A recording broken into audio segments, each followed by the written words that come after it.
Good morning. My name's John. I'm a firefighter with the city of Pueblo, and it's time to go to work. So let's do that.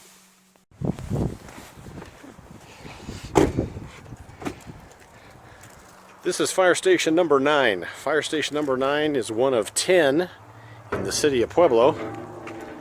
It's one of the newer stations, so it's really nice. We've got a great big lawn. We get to cut that every Tuesday.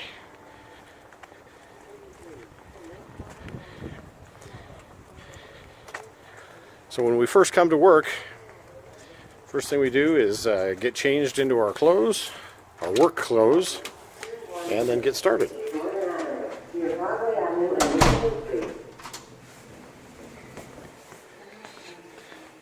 Here's my room, and I'll check back with you in a moment after I'm changed. Hey, I'm all changed and ready to go to work. So you ready for a tour? Let's do it. All right, let's get started. So we're coming through the kitchen. We spend a lot of time in the kitchen. Fire department staff is on for 24 hours, and then we're off for 2 days. This is our truck room. It holds engine 39, squad 1, which is an old rescue squad, and this big empty space usually has a spare pumper in it, but we have another station that's using that at the moment. So the first thing I'm going to do is check my equipment. The inside of the cab looks like this. This would be my view from the back.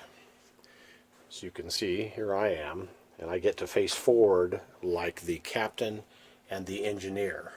So we have quite a bit of equipment in here, as well as what we call a dog house, which is additional storage.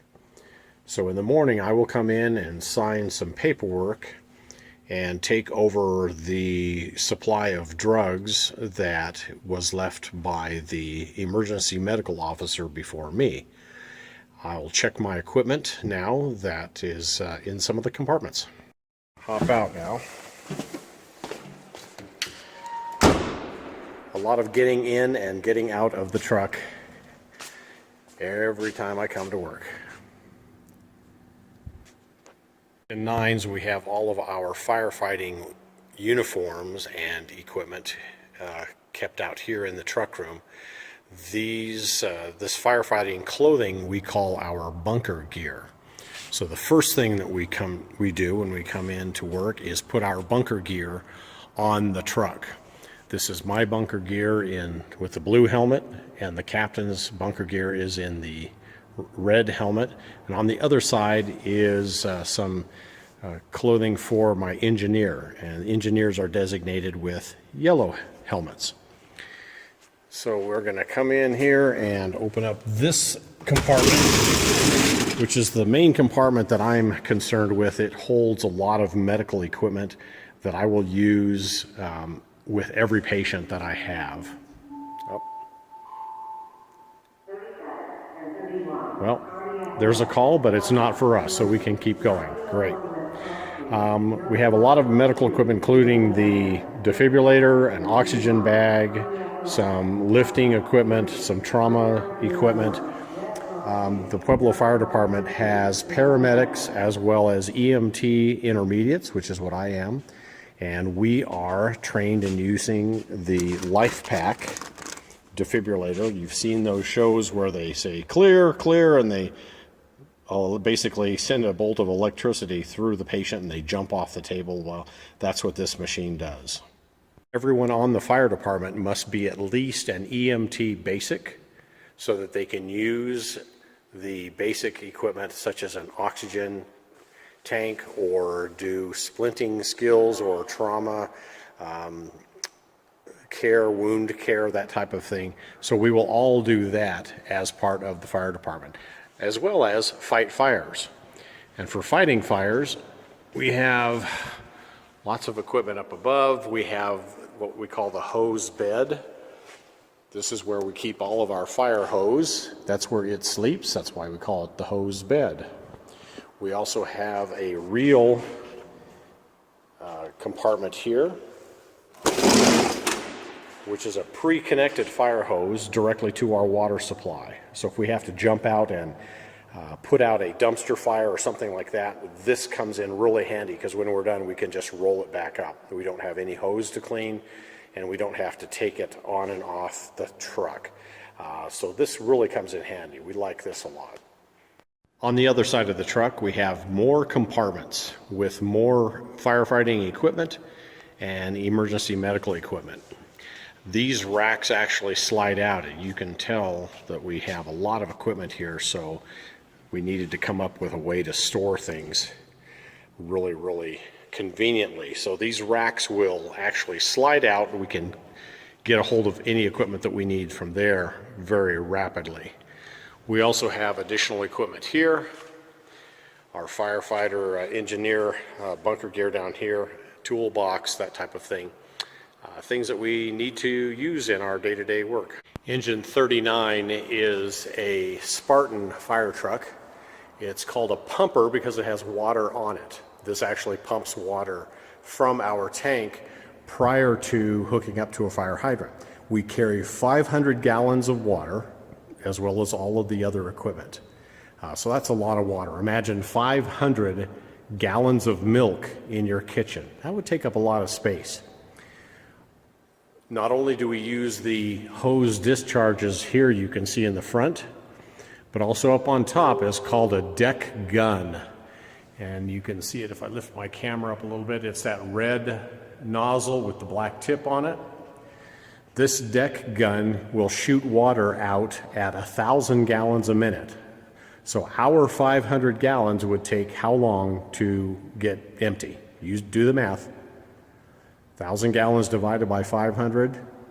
Yep, that would take us about 30 seconds to empty this truck. So we don't have a whole lot of time that we can use just our water on the tank. We have to hook up to a fire hydrant real quick. Gun that I mentioned before. This puts out a lot of water, and as an engineer, you need to know how to get that to come on, as well as how to get water out of those and water out of those. And to do that, you need to know how to work these. Good luck with that.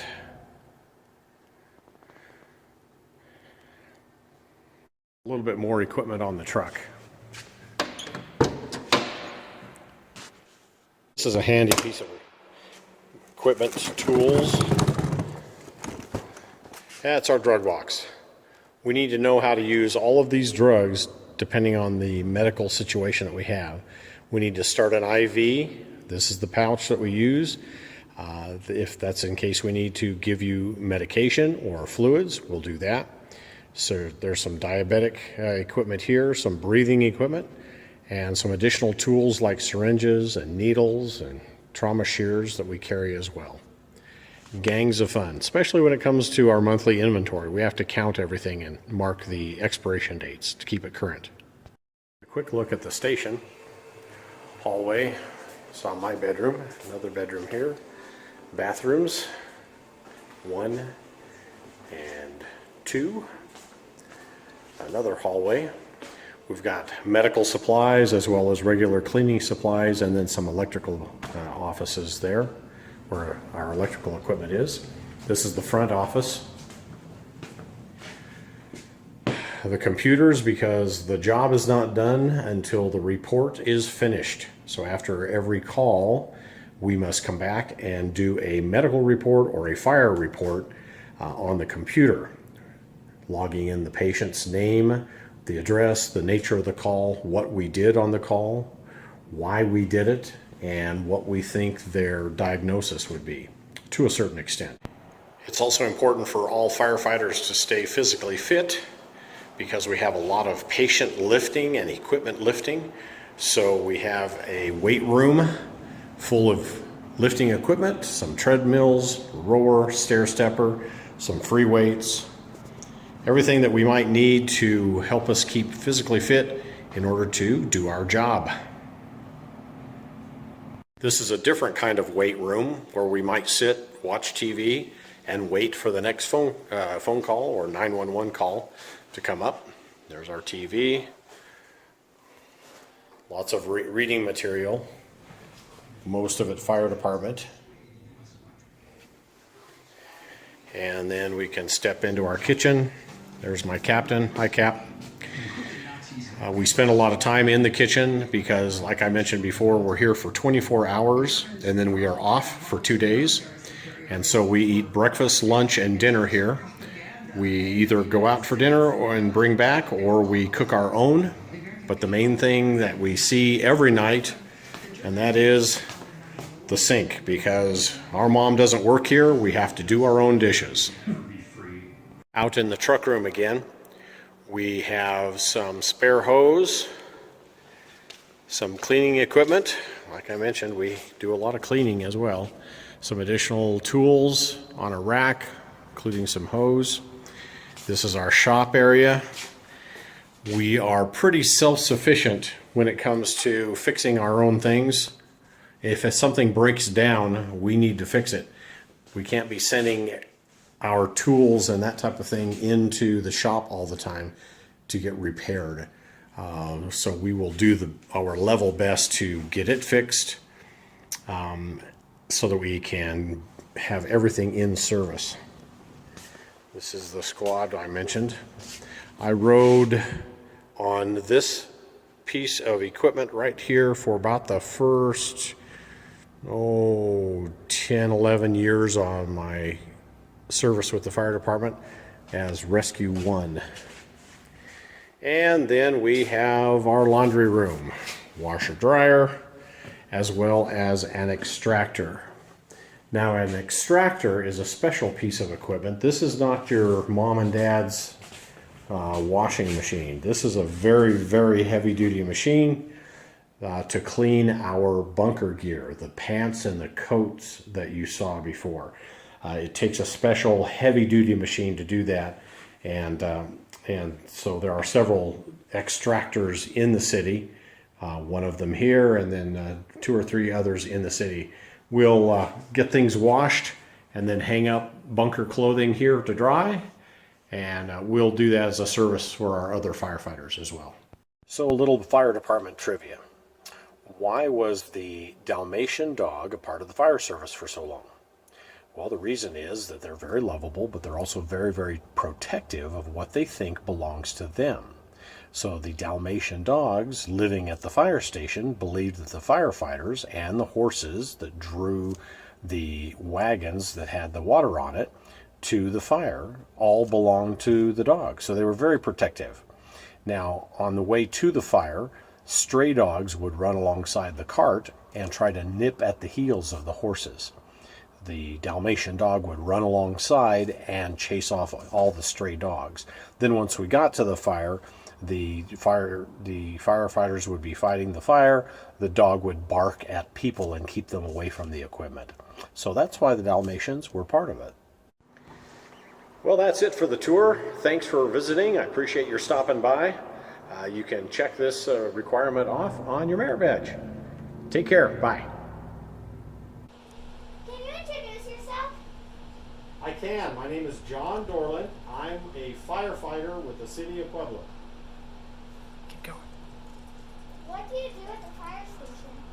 Well, my position is what they call an emergency medical officer, which means I take care of the sick patients when we go and help somebody who's called 911 because they're sick or injured. What is your favorite part of your job? The favorite part of my job is helping people and trying to make their day go better. Usually when people call 911, they're having a really bad day.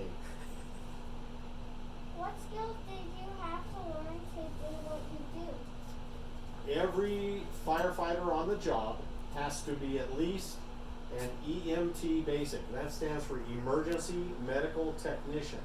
That means we have to know first aid. A lot of the first aid skills that scouts learn. And then for me to do my job, I'm a step above that as an intermediate which I get to do lots of fun things with electricity. What does the word hero mean to you? To me, the word hero is someone that you can look up to, that is trying to do the best that they can to help people. Who is your hero and why? Ooh, my hero. I'll tell you what, Baden Powell was a hero of mine, because Baden Powell saw the need for scouting and what it does to help young people. So he would be a hero of mine. How can scouts like me be heroes to those around them? I'm sorry? How can scouts like me be heroes to those around them? Well, by always looking after others and by following the scout law as well as the oath, primarily the oath, because part of that is helping other people at all times.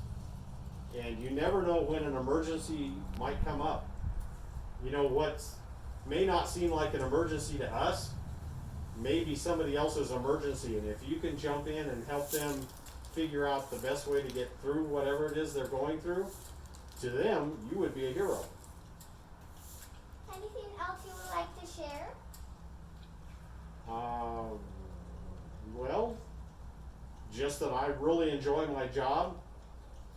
It's been a great one, a great career, and I see the need for scouting in a lot of other jobs, but I really see it offered more with the fire department. The people that are on the fire department, we trust each other. We have to learn to get along with each other. We live together for 24 hours a day, so we have to get along and look after each other, and then we have to watch each other's back when we're at a fire or an emergency scene, because it's very dangerous work as well as rewarding. Thank you, John. You're welcome. Thank you.